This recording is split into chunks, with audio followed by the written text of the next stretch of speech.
Hindi po ako magpaparesto sapagkat ako po ay siguradong papatayin.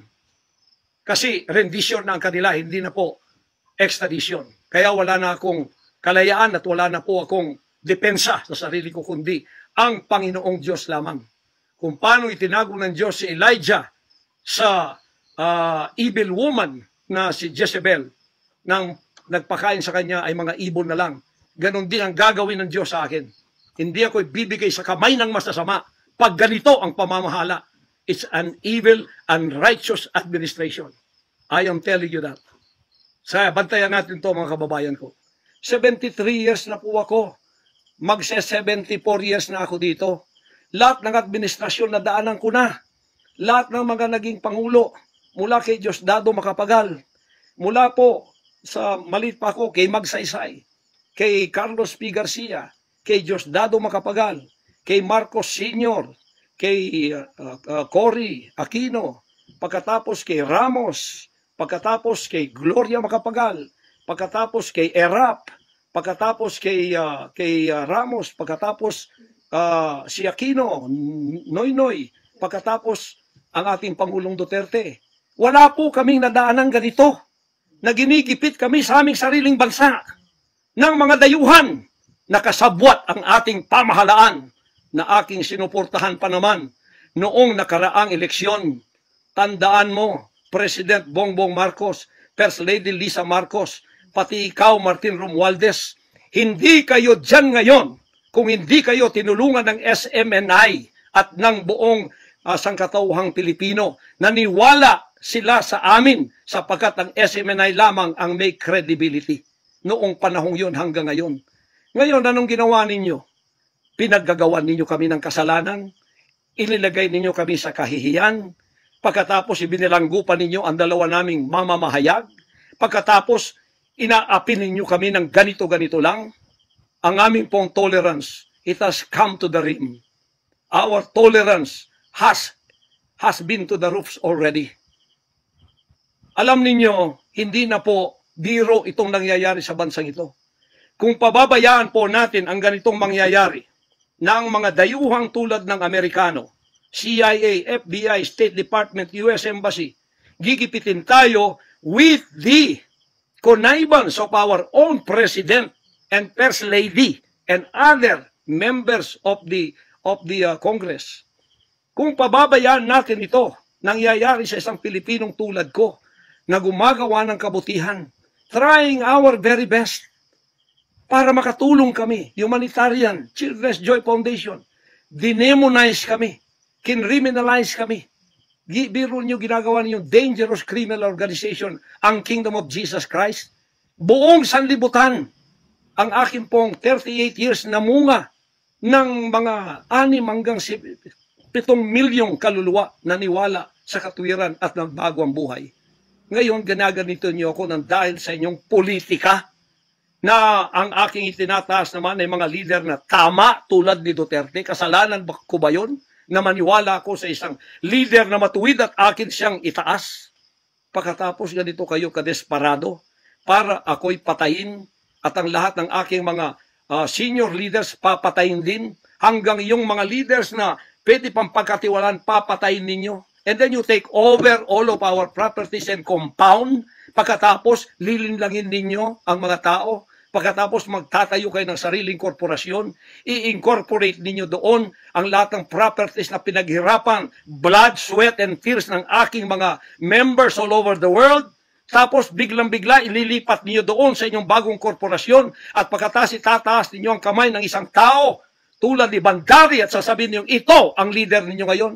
Ano ang Kingdom of Jesus Christ? Political government? Hindi po ganon. Mangyari ng mangyayari.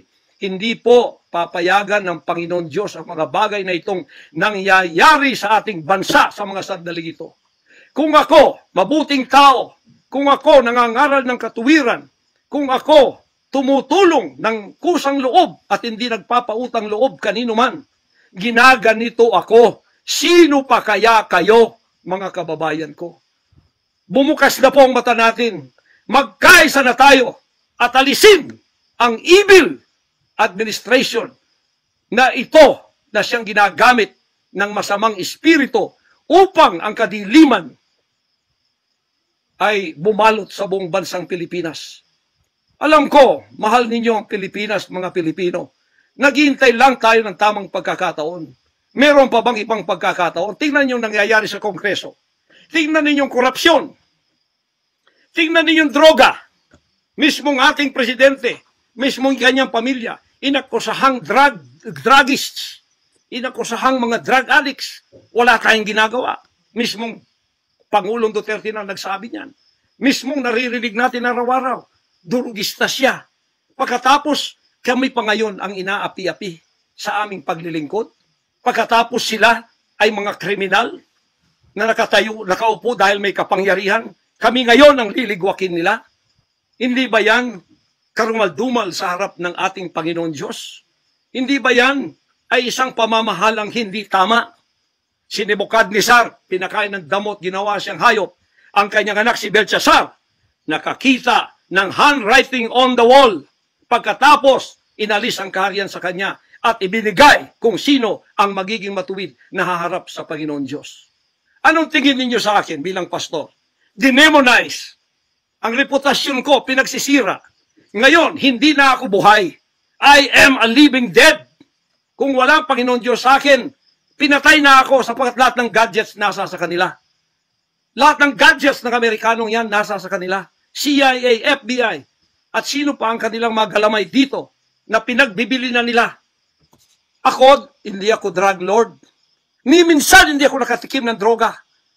Mulang-mula pa, inialay na ako ng aking ama na maging isang ministro ng banal na kasulatan. Hanggang ako'y lumaki, hanggang ako'y naging 74 years old. Hindi ko po na-enjoy ang aking kabataan sapagkat hindi ako nagliwaliw. Ako po'y nangaral. 50 years na akong nangangaral. 38 years in the kingdom ministry. Ni isang sigarilyo, hindi tumama sa bibig ko. Ni maliit na bisyo, hindi ko pinasok. Ako po ay hindi nag-asawa. Ngayon, inaakusahan ako ng napakaraming babae. O, ito po ang kasalanan ko. Pinayaman ako ng Panginoon Diyos, akala nila sa akin. Single ako. Kaya pinag-aagawan ako. Pagkatapos na ako'y maghihindi, mapapahiya, ibabaliktad nila sa akin. Yan ang tinatawag kong Potiphar's wife syndrome. Oh, hindi po ako nagsasalita ng ganito kasi mapahiya ang mga babaeng yan. Oh, nag-aagawan sila. Mahirap man sabihin. Pinag-aagawan nila ako. Dahil nananawagan sa mga magulang, mayaman na tayo pag nangyari ito. Sabi ko, hindi mangyayari yan kasi dedicated ako eh. Oh, napahiya, ngayon binayaran at ngayon binabaligtad ang lahat ng istorya. Mahirap pong sabihin ko ito kasi masisira ka lang pagkababae. Napilitan lamang ako sapagkat ang buhay ko po'y nanganganib. Anytime pwede na akong kidnapin kung nakita ang aking lair, ang aking hideout. Anytime pwede na akong ligwakin. Ang aking mga BOA leaders, hindi na po natutulog sa compound. Kung saan-saan na lang po mga membro kami natutulog. Doon sa mga payak na mga bahay, doon sa mga bahay na hindi kilala. Sapagkat lahat po kami nakalista na, napapatayin, gugurgurin. Wala po silang takot kasi nasa kanila daw ang kapangyarihan. Mahal kong kababayan, nagtatago ako sa kakisariling bansa. Sariling mga compound namin na pinaghirapan. Hanggang kami na ako saan nagpapalimos. Pero yung amin pong sinusulisit, tingnan ninyo ang humanitarian na ginagawa namin. Ni 5 wala kaming ninanakaw. Yung mga volunteers ko, walang sweldo. Araw at gabi. Sapagat nakikita namin ang mga kabataang Pilipino, pinabayaan ng mga politikong yan. Kami po nagsasacrifice para mapakain sila, mapaaral na wala pong bayad. Pagkatapos, ang kababayan nating nalipusta, kalamidad, walang tumutulong. Kung may tumutulong man, politika at may kabayaran. Nagtitiis po kami sa mga pag-alipusta. Sa paninira, inaangkin namin yung kasi malaki ang ganti namin sa langit. Ngunit pagka nakasalalay na ang ating mga kalayaan, lalo na sa kamay ng mga banyagang ito, na wala naman tayong ginawang masama sa kanila. Tumutulong pa ako sa Amerikang yan. Nagdodonate ako doon sa malalayong lugar tulad ng Apalachian na hindi nakapag-aral ang mga bata Bumili kami ng napakalaking library para sila'y makapag-aral. Mga Amerikano po yan. Kinikilala ba nila yon? Kung nagseselo sila sapagkat ako'y umusbong sa bansang Amerika, problema na po nila yon. Kung ako'y binigyan ng ama ng isang sasakyang panghipapawid para hindi ako madelay sa aking worldwide na gawain, kasalanan ko ba yon? Kung ako binigyan ng pampalipad na helicopter dito para mapuntahan ko lahat ng aking satellite sa buong Mindanao, Pilipinas, kasalanan ko ba yon? Kasalanan ko ba na ako'y magkaroon paaralan para makapag-aral ang mga bata na walang bayad? Kasalanan ko bang mayroong SMNI para hindi mabayaran at pagkatapos itong salot na CPP-NPA na marami pinatay ng mga members ko, ministro, at iba pang mga inosenteng Pilipino for 54 years ay magsasalita ng katotohanan na hindi natatakot. Ngayon kami ang tinatakot ninyo, nililigwak ninyo. Anong klase kayo? Kung hindi kayo tatayo ngayon, mga kababayan ko, sapagkat ako'y living dead na, wala nang kwenta itong buhay ko, iaalay ko ito sa bansang Pilipinas. Ako ang mamumuno upang tayo ay magkaroon ng kalayaang muli. Unang-una sa aking kababayan, sa Kingdom Nation, sa aking mga leaders na papatayin din, at sa lahat ng Pilipino nagmamahal ng kalayaan. Tatayo ako! At ako ang mamumuno sa bansa ito para sa katwiran at takot sa Diyos, para ibalik ang ating kalayaan at ang ating kaligtasan mula sa kamay ng mga banyaga na pinakamatyan ni Rizal, ni Bonifacio. Gayon ang panahon ng pagtayo. Ayaw ko pong gawin ito. Hindi ako politiko. Ang misyon ko ay isang pastor, isang alagad ng Diyos. Appointed son, magligtas ng kaluluwa. Ngunit hindi nyo kinilala yun. At ngayon sinisikil ninyo ang aming kalayaan na ma-enjoy namin ang labor namin for 38 years. Blood, sweat, and tears. Ang gabi ginagawa naming araw. Hindi kami nagmolestiya ng ibang tao. Lumago ang bansang Karian. Ngayon, you are envying and jealousy. Gusto niyo kaming i-put down. Mapipilitan akong pupunta at mamumuno sa bansang ito para sa katwiran. Sasabihin ko sa inyo, pag ito'y kalooban ng Diyos, gagawin ko. Ngayon din, sapagkat ang buhay ko ay wala ng kwenta. Papatayin din naman nila ako. Ngayon tatayo na ako para sa kalayaan nating lahat. Mahal kong mga kababayan, ito po ang mahalagang mensahe ko sa inyo sa mga sandaling ito. Hindi ko po uurungan ang sinumang gumagapi sa bansa ko at sa aking kalayaan na ako mismo nagtatago sa aking sariling bansa within 74 years. Hindi po nangyari ito ngayon lang. Pangulong Bongbong Marcos, akala ko matuwid ka na tao. Ikaw, First Lady, akala ko matuwid kang tao. Totoo ba yung ginagawa ninyo riyan na meron kayong mga sex orgies at meron kayong mga drug session na nagliligwak kayo ng drug, sumisingot kayo ng drug habang nagsesex orgies kayo? Totoo ba ito? Totoo bang kayo ay may mga session ng nagarkila kayo ng mga voodoo expert from Africa, pagkatapos mga witchcraft sa India, at ang inyong session Martes, at pagkatapos Biyernes dyan sa Malacanang upang inyong aswagin, i-witchcraft ako, Vice President Sara, at Pangulong Digong, at ang lahat ng tutol sa inyong paglilingkod.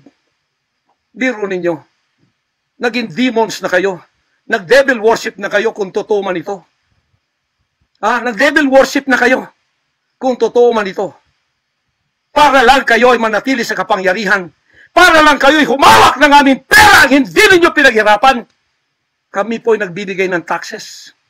Lahat ng aking kingdom materials from China, may taxes lahat yan. Milyon-milyon ang aming binabayad. Ngayon, ginagawa pa ninyo sa amin ito.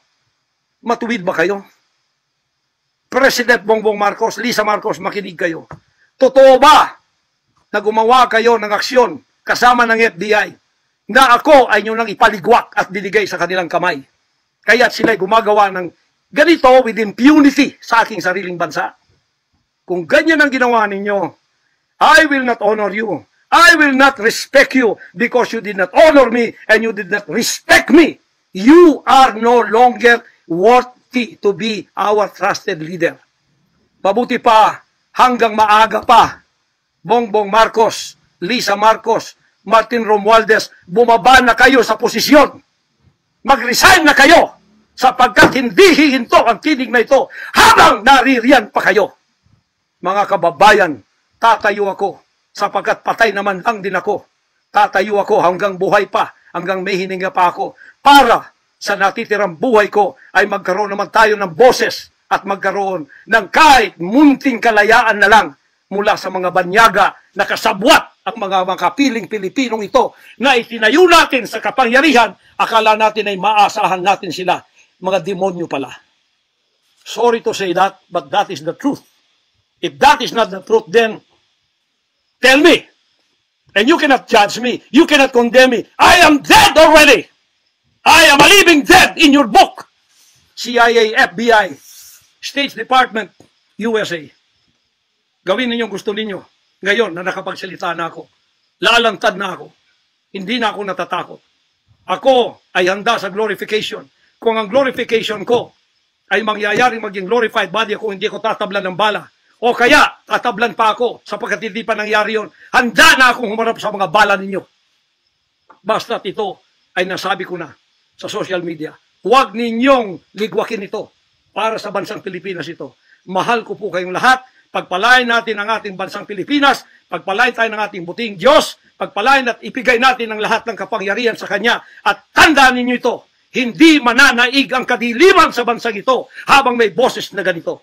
Sumunod po kayong lahat at tayo ay magkaisa ngayon para itaas ang bandila ng kalayaan ng ating bansang ibinigay ni Rizal ang kanyang dugo. Ibinigay ng ating mga heroes ang kanyang dugo. Ngayon, itong mga slaves na to ay hawak ang liig nila ng mga banyaga at tayo ipinagbili na sa kanila.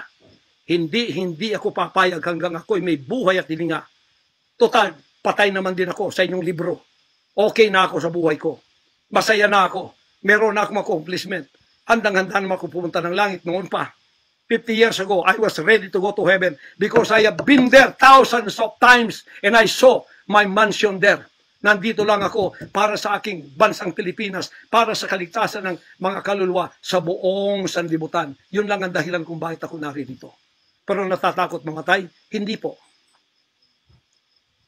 Sapagkat ako'y nasa Kanya at siya'y nasa akin.